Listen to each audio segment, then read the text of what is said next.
Jordan Bardella, bonjour. Bonjour. Vous êtes vice-président du Rassemblement national, député européen, Jordan Bardella.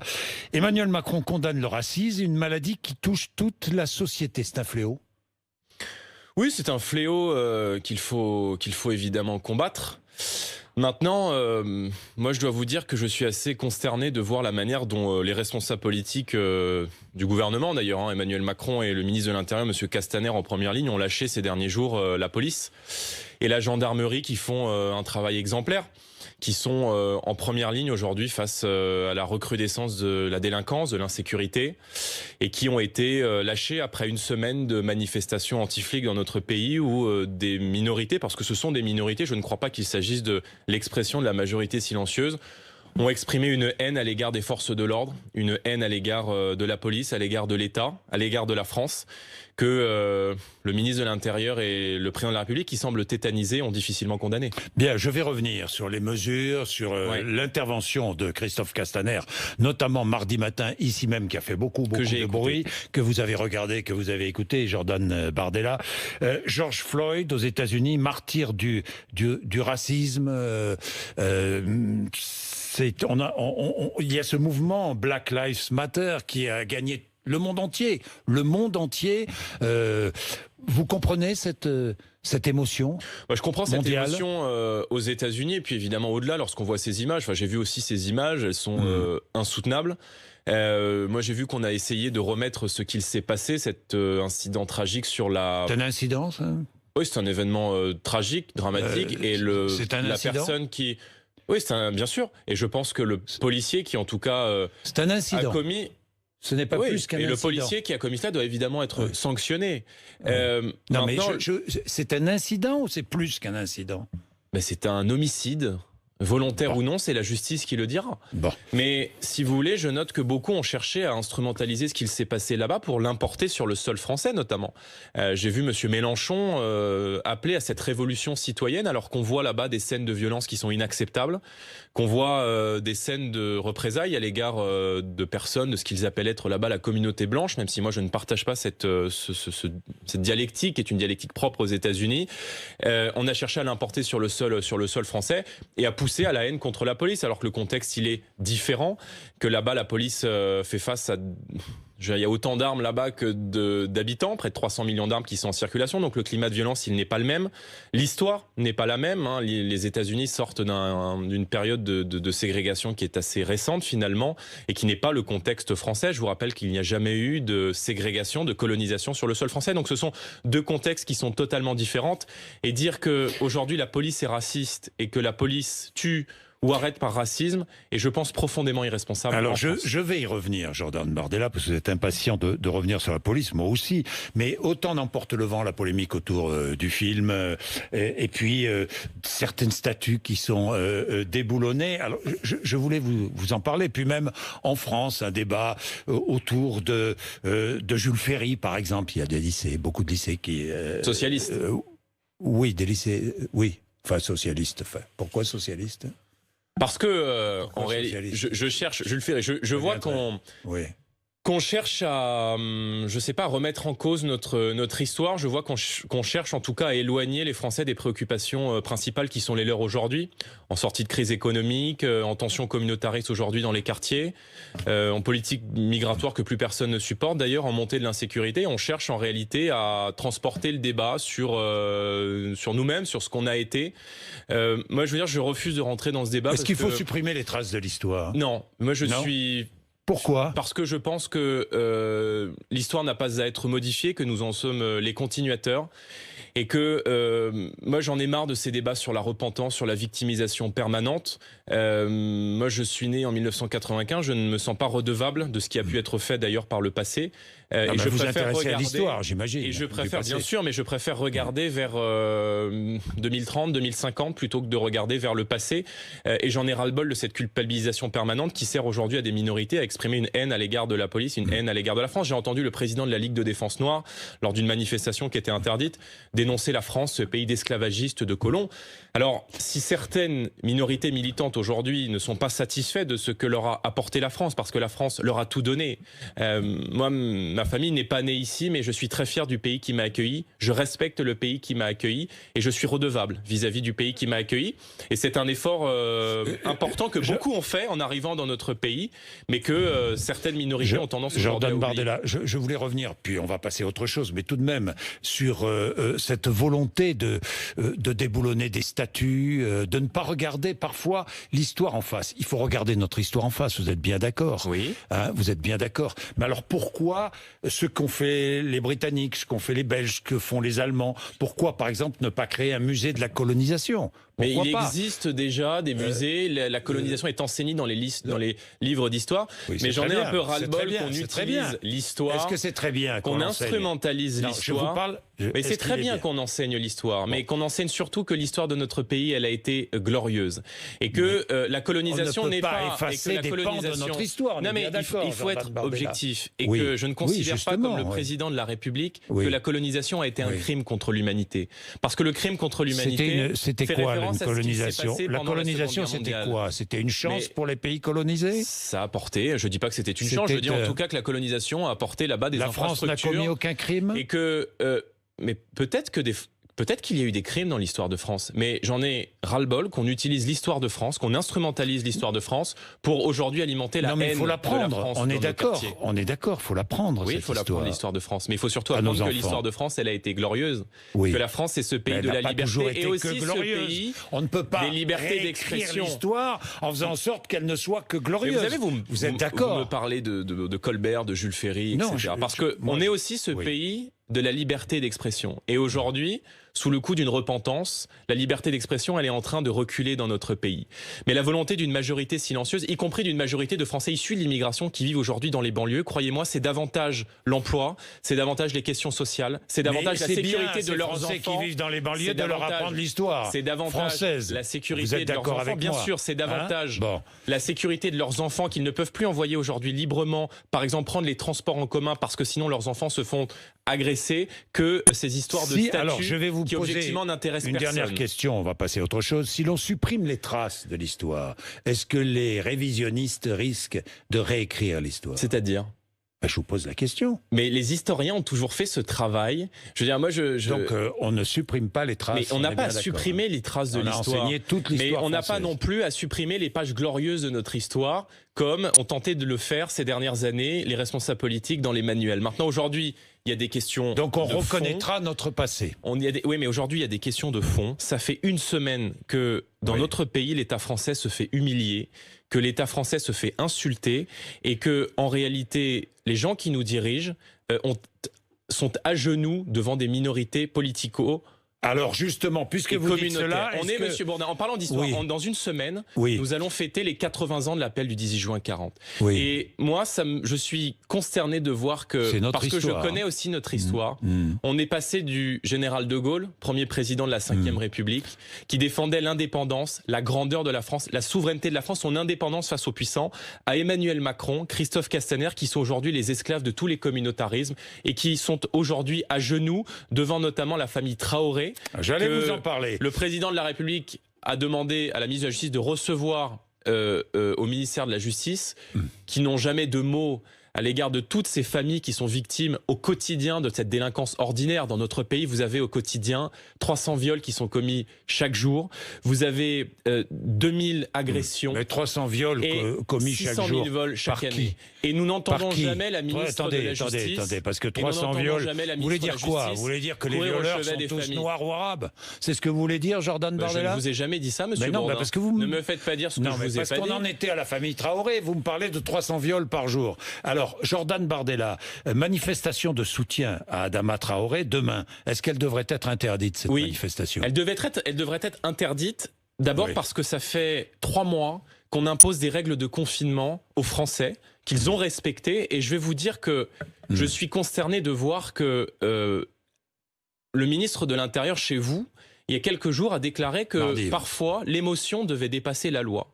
Alors ça fait une semaine qu'on a des manifestations qui sont interdites dans notre pays et qu'en même temps, on impose des règles sanitaires tout aussi strictes, par exemple à des restaurateurs, et je me mets à la place de restaurateurs parisiens qui travaillent en région parisienne, qui sont aujourd'hui menacés de fermeture, menacés de faillite, dont leurs salariés sont menacés de chômage, qui voient sous leurs fenêtres passer des manifestations interdites avec au passage des slogans anti-flics, des slogans de haine contre notre pays, à qui le ministre de l'Intérieur vient dire « vous pouvez continuer à manifester parce qu'il y a parfois des causes qui dépassent l'émotion ». Je me mets à la place de ces Français qui, pendant le confinement, se sont pris par exemple 135 € d'amende parce qu'ils sont allés voir leur maman qui était malade dans un EHPAD et qui ont eu effectivement le malheur de vouloir sortir un petit peu de cette loi du confinement et à qui on a imposé 135 € d'amende. Alors oui, quand je vois que le ministre de l'Intérieur est à plat ventre, à genoux devant des minorités qui hurlent leur haine de notre pays, leur haine de la police. Le job du ministre de l'Intérieur, ce n'est pas de jeter l'opprobre sur la profession. Interdiction de ces manifestations. Ce n'est pas d'humilier des policiers et des gendarmes comme il l'a fait. C'est de soutenir ces fonctionnaires qui sont aujourd'hui en première ligne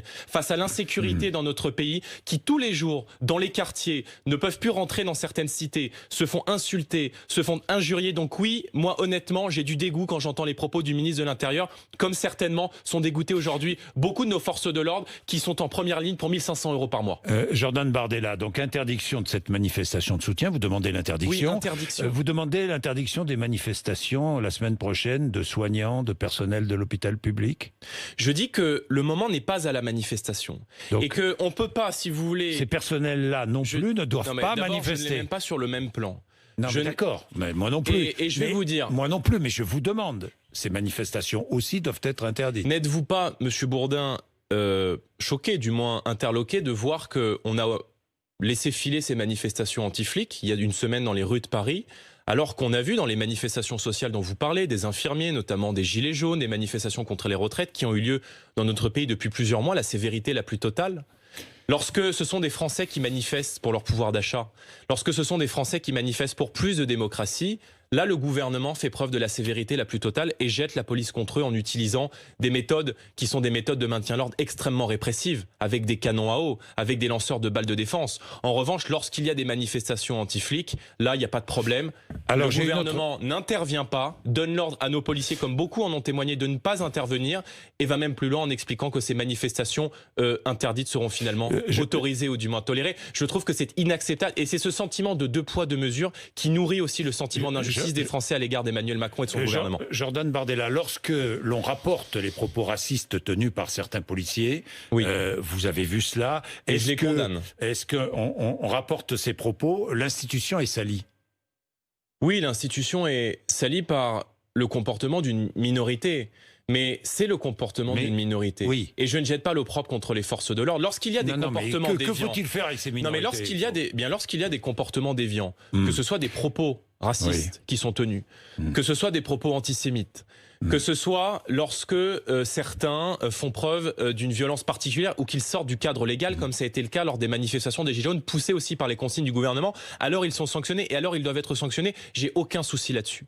Mais je dis qu'on ne peut pas jeter l'opprobre sur toute une profession qui aujourd'hui vit extrêmement mal le lâchage permanent de la hiérarchie. Et je dis que le job du ministre de l'Intérieur, c'est de soutenir ses fonctionnaires, ce n'est pas de les infantiliser. Vous avez votre cible. Et je trouve qu'il parce que je trouve qu'un ministre de l'Intérieur n'a pas à humilier devant la France entière les hommes et les femmes qui portent l'uniforme.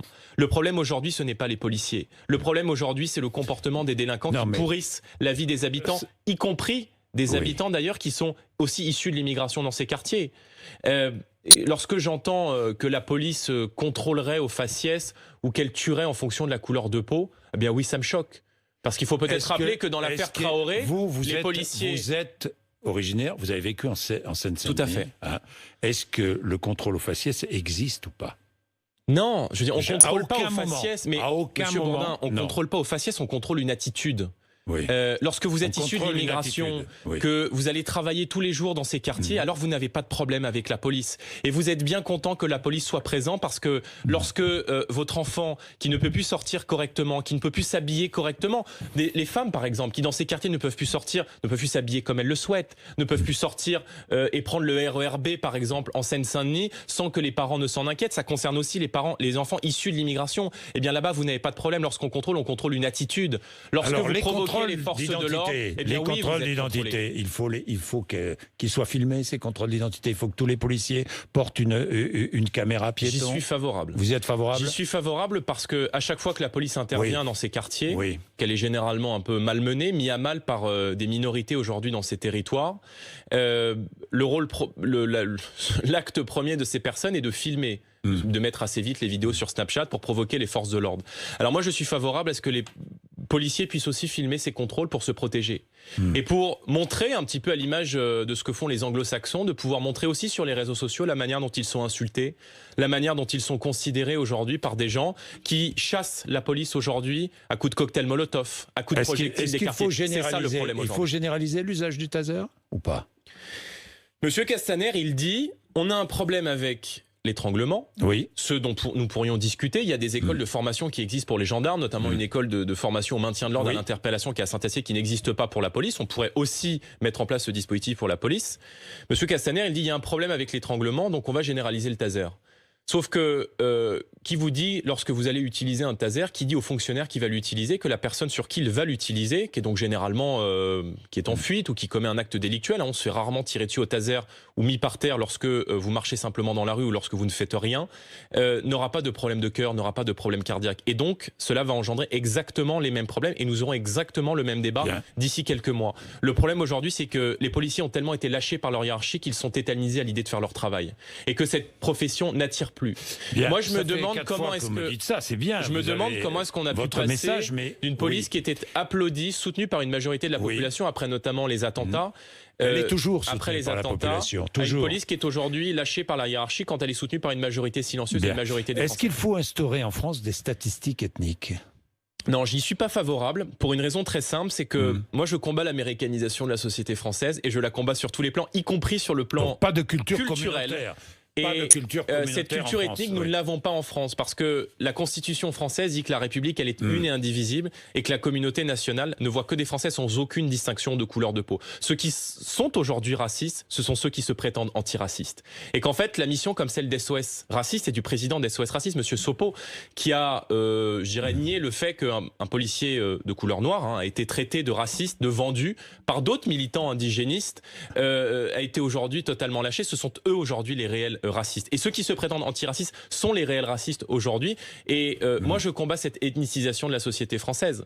Parce que cette partition, cette sédition de la société française à l'image de la société américaine, où chacun se définit par sa couleur de peau, je crois qu'il faut absolument combattre cette vision de la société et qu'elle ne doit absolument pas arriver en France parce que ce n'est pas la tradition de la France. J'avais envie, puisque vous partez sur ce sujet-là, j'avais envie de vous poser une simple question. Pourquoi avez-vous dit qu'Emmanuel Macron n'était pas de France? Parce que ça, j'ai pas compris.